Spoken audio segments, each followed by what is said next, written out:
Salam sepak bola, teman-teman netizen atau warganet yang saya hormati semuanya. Welcome back ke konten terbaru dari channel YouTube Triple B. Dan di konten terbaru hari ini sudah jelas dan pasti saya ingin memberikan analisa dari pertandingan besar di Liga 1 antara Persebaya Surabaya versus Persib Bandung yang berakhir untuk kemenangan Persebaya dengan skor telak 4-1.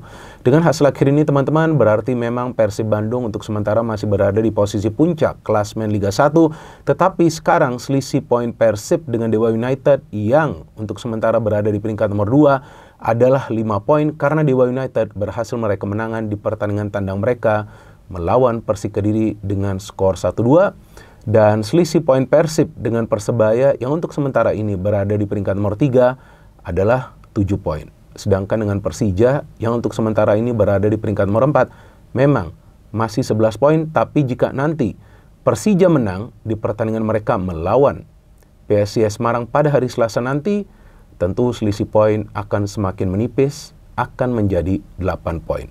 Selain itu juga teman-teman, dengan kekalahan ini berarti Persib dalam 3 pertandingan terakhir gagal meraih kemenangan. Karena di 2 pertandingan sebelum melawan Persebaya Surabaya, Persib Bandung bermain imbang melawan Madura United dan juga Persija Jakarta. Dan bagi Persebaya Surabaya, kemenangan telak ini merupakan kemenangan telak kedua yang bisa mereka raih di kandang mereka sendiri, karena sebelumnya mereka berhasil mengalahkan Persik Kediri dengan skor yang sama 4-1. Dan memang saya ada membuat konten preview untuk pertandingan ini kan teman-teman, dan di konten preview tersebut telah saya jelaskan dan tegaskan bahwa bagi Persib Bandung jika mereka ingin meraih kemenangan, maka mereka harus bisa melakukan pressing yang kuat di tengah, kemudian membangun proses counter attack yang cepat. Dan sebaliknya bagi Persebaya Surabaya, jika mereka ingin meraih kemenangan, maka mereka harus bisa menguasai lini tengah dan juga lebih cepat mengalirkan bola ke lini depan tanpa perlu terlalu lama menguasai bola di tengah. Karena masalah bagi Persebaya Surabaya adalah pada saat para pemain mereka terlalu lama menguasai bola sehingga momen untuk menciptakan peluang itu hilang. Karena sebelum pertandingan lawan Persib Bandung, para pemain Persebaya bukan saja kesulitan untuk mencetak gol, tapi sangat kesulitan untuk bisa menciptakan peluang. Dan faktanya yang terjadi di pertandingan semalam adalah bahwa para pemain Persebaya yang bisa melakukan pressing yang kuat di tengah untuk mematikan kreativitas dari para pemain Persib di tengah, sehingga bola dari lini tengah Persib itu tidak nyampe ke lini depan Persib Bandung. Maka itu para pemain Persib sulit sekali untuk bisa menciptakan peluang di pertandingan semalam. Bahkan David da Silva baru bisa mendapatkan peluang itu setelah menit ke-80. Tyrone Del Pino memang mendapatkan peluang di menit ke-20, tapi itu tipis-tipis offside. Seandainya itu gol, kemungkinan akan dicek oleh wasit yang berada di ruang VAR. Sedangkan bagi Persebaya, memang para pemain mereka membutuhkan waktu yang cukup lama untuk bisa mencetak gol, karena mereka harus menunggu sampai melewati menit ke-60. Tapi dari babak pertama kelihatan para pemain Persebaya lebih fokus untuk bisa menyulitkan para pemain Persib bergerak secara leluasa. Apalagi para pemain Persib yang biasa mengandalkan skill individu mereka, yaitu Tyrone Del Pino dan juga Ciro Alves. Sebaliknya, para pemain Persebaya yang kreatif, Bruno dan Rivera, lebih cepat mengalirkan bola, lebih cepat memberikan bola itu ke lini depan supaya Persebaya bisa menciptakan peluang. Walaupun peluang dari Persebaya di babak pertama tercipta seluruhnya atau semuanya dari luar kotak penalti melalui Ardi Idrus dan juga melalui Flavio. Tapi dari flow of the game, pressing dari para pemain Persebaya itu yang membuat para pemain Persib kewalahan. Dan saya melihat peran besar dari Tony Firmansyah, pemain muda yang berada di skuad Persebaya Surabaya, merupakan pemain yang menjadi jenderal lapangan tengah. Karena berkali-kali dia bisa menang duel melawan para pemain Persib yang coba untuk melakukan counter pressing di lini tengah seperti Maklok dan juga Adam Alis. Maka itu akhirnya Adam Alis itu ditarik keluar karena tidak berkembang. Dengan peran besar dari Tony, maka Rivera bisa lebih fokus untuk mengikuti proses membangun serangan dari Persebaya Surabaya. Dan menurut hemat saya bahwa Boyan Hodak melakukan sebuah blunder dengan mengganti Kevin Rey Mendoza dan memainkan penjaga gawang yang muda yang belum punya pengalaman sama sekali musim ini bermain di Liga 1, yaitu Shewa Sanggasi, jika tidak salah itu namanya. Jadi pada saat memainkan penjaga gawang muda, dalam kondisi timnya itu tertinggal, dalam tekanan timnya itu harus mencetak gol, dengan melibatkan lebih banyak pemain dari lini pertahanan yang ikut terlibat dalam proses membangun serangan, tentu akan ada celah-celah yang terbuka di ruang pertahanan Persib. Artinya, komunikasi antara penjaga gawang yang baru masuk itu harus bagus dengan para pemain bertahan Persib, tapi itu tidak kelihatan. Maka itu akhirnya para pemain Persebaya bisa menambah jumlah gol mereka. Walaupun memang kita lihat Shewa itu sudah berjuang keras, bahkan beberapa kali dia coba untuk menutup ruang, tapi beberapa kali juga positioning dia itu tidak baik. Jadi memang kadang-kadang Boyan Hodak ini mengambil resiko yang ternyata hasilnya itu positif, tapi kali ini hasilnya adalah negatif. Dan memang baru kelihatan atau baru ketahuan setelah pertandingan selesai. Dan Boyan memang menarik keluar Kevin karena dia ingin memainkan Castaner. Castaner itu kan pemain asing, supaya dia bisa memainkan pemain asing. Karena memang Persib membutuhkan gol, dan para pemain Persib lainnya di depan itu nggak bisa mendapatkan peluang untuk mencetak gol. Tapi selain itu juga saya melihat para pemain Persib yang bermain di lini pertahanan juga tidak bermain seperti biasanya. Bahkan Nick Kuipers dan Gustavo Franca itu jatuh bangun sulit mengawal pergerakan cepat dari para pemain Persebaya.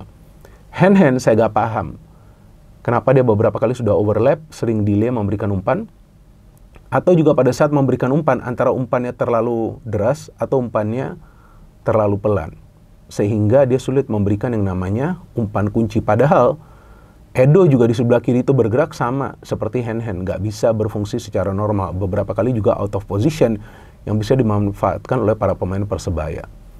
Jadi saya pikir Persebaya itu menang bukan karena faktor keberuntungan, tapi memang taktik dari pelatihnya ini jalan, dari Paul Monster, yang memang kita tahu ini adalah laga hidup mati lah bagi Paul Monster. Jika kalah, sudah pasti dia out. Tapi dengan menang, maka dia akan lanjut melatih Persebaya Surabaya. Dan ternyata Paul Monster itu memakai taktik yang biasa dipakai oleh Boyan Hodak. Ya tunggu aja di tengah, tapi counternya harus cepat. Dan jangan melibatkan banyak pemain dalam proses menyerang.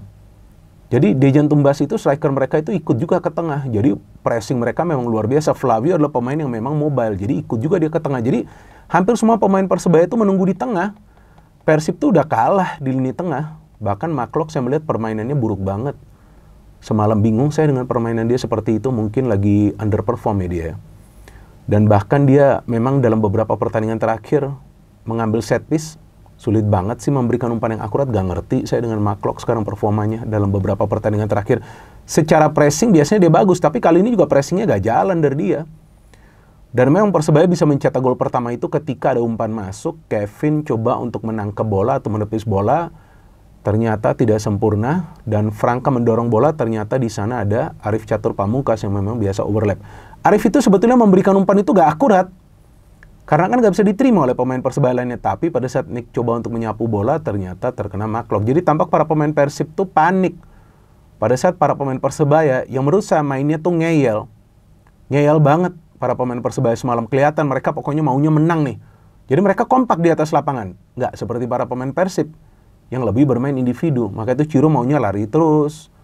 David Da Silva nggak dapat bola, Tyrone maunya gocek kiri, gocek kanan. Harusnya itu lebih cepat mengalirkan bola ke depan. Ditambah dengan pergerakan tanpa bola dari para pemain Persib, tapi itu nggak jalan. Dan setelah Persebaya sudah skor, Kevin ditarik keluar, Shewa masuk, Persib nyerang total, tapi mereka lupa untuk bertahan. Maka itu pada saat si Rivera memberikan bola kepada Rizky, dia tidak terkawal sama sekali. Dan para pemain Persib tuh malahan back down, mereka turun ke belakang. Bukan yang nge-press si Rivera. Dan Rizky setelah mengambil posisi yang pas bisa mencetak gol 2-0 udah. Saya udah yakin nih Persib pasti kalah. Walaupun memang masih adalah beberapa menit waktu tersisa. Karena Persebaya sudah pegang momentum. Mereka press, mereka counter. Mereka press, mereka counter. Bruno pun pas mainnya efektif banget. Sebelum akhirnya tuh dari proses counter, Kakang kalau nggak salah coba untuk mengambil bola. Tapi Kakang ini kan pemain yang slow ya. Jadi pada saat Bruno merebut bola enak banget tuh. Tinggal berhadapan dengan Shewa dan dia bisa melakukan finishing yang baik. 3-0 udah game over bagi Persib. Tapi ya kemudian kita lihatlah bahwa para pemain Persebaya juga tidak puas kan, dan mereka bisa mencetak Gol keempat ya, melalui Rivera. Ini juga gol yang cantik ya menurut saya. Ini adalah gol yang cantik loh. Tapi sebelum Rivera mencetak gol, betul si Rian Kurnia mencetak gol lebih dulu kan, pada saat si Ciro Alves bisa memberikan bola. Nah, Rian Kurnia tuh tidak terkawal sama sekali. Tapi waktu udah 3-1 pun, saya gak yakin sih bisa 3-3. Meskipun sebelumnya ya, kalau nggak salah tuh Tyrone yang mendapatkan peluang dari free kick, dan kemudian David hampir mencetak gol, membuat skor 3-2. Tapi saya feeling udah berat. Tapi kemudian Rivera enak banget tuh dapat bola dari Bruno, dan dia bisa mengangkat bola pada saat Shiva sudah out of position. 4-1 finish, saya melihat para pemain Persib memang bermain dengan fighting spirit yang baik, tapi saya melihat mereka tidak bermain secara tenang. Nah, saya nggak ngerti apakah memang mereka punya beban untuk minimal mendapatkan 1 poin, sedangkan para pemain Persebaya yang sebetulnya under pressure, karena mereka sudah banyak sekali kehilangan poin dalam beberapa pertandingan terakhir, justru bermain lepas. Mereka sepertinya tidak menganggap ini adalah pertandingan yang penting. Mereka bermain lepas loh. Maka itu permainan mereka tuh cair banget, dan seharusnya mereka menang dengan jumlah gol yang lebih banyak. Karena ada juga save yang sebelumnya dilakukan oleh Kevin Rey Mendoza, dan juga ada beberapa kali upaya dari para pemain Persebaya yang miss gitu. Jadi yang melenceng. Tapi dari Persib, mereka sulit menciptakan peluang. Bahkan peluang-peluang mereka yang berbahaya yang lebih banyak itu bisa mereka ciptakan setelah Persebaya unggul dengan skor 3-0. Artinya memang secara permainan, Persib permainannya buruk. Ini bagi saya adalah permainan buruk kedua Persib sebagai tim. Setelah permainan buruk mereka sebelumnya itu lawan PSIS Semarang, tapi mereka berhasil menang di pertandingan tersebut tuh. Waktu main away dengan skor 0-1, tapi kemarin Persebaya bermain dengan cara yang baik. Mereka tahu mereka harus press, mereka harus mematikan kreativitas dari para pemain Persib. Mereka harus meminimalisir pergerakan dari para pemain Persib yang punya skill individu, tapi mereka harus efektif menciptakan peluang dan tentunya mencetak gol, dan itu yang terjadi. Selamat bagi Persebaya yang bisa meraih kemenangan, dan saya melihat salah satu faktor dari kekalahan Persib ini adalah kurangnya tusukan dari para pemain dari kedua sektor flank. Jadi Edo dan juga Hen lebih banyak melepaskan umpan, tapi tidak punya inisiatif melakukan pergerakan penetrasi. Ini beda dengan Ardi Idrus dan juga Arif Catur Pamungkas di kubu Persebaya Surabaya. Jadi akan semakin seru teman-teman, persaingan di Liga 1 jelang akhir musim. Dan ya, untuk sementara ini Persib memang masih unggul, tapi jika di pertandingan selanjutnya mereka gagal meraih kemenangan, kalau nggak salah lawan Persik Kediri, dan tim-tim lain yang berada di bawah mereka menang, tentu akan lebih tipis selisih poinnya. No hit, no politics, only football. Salam sepak bola.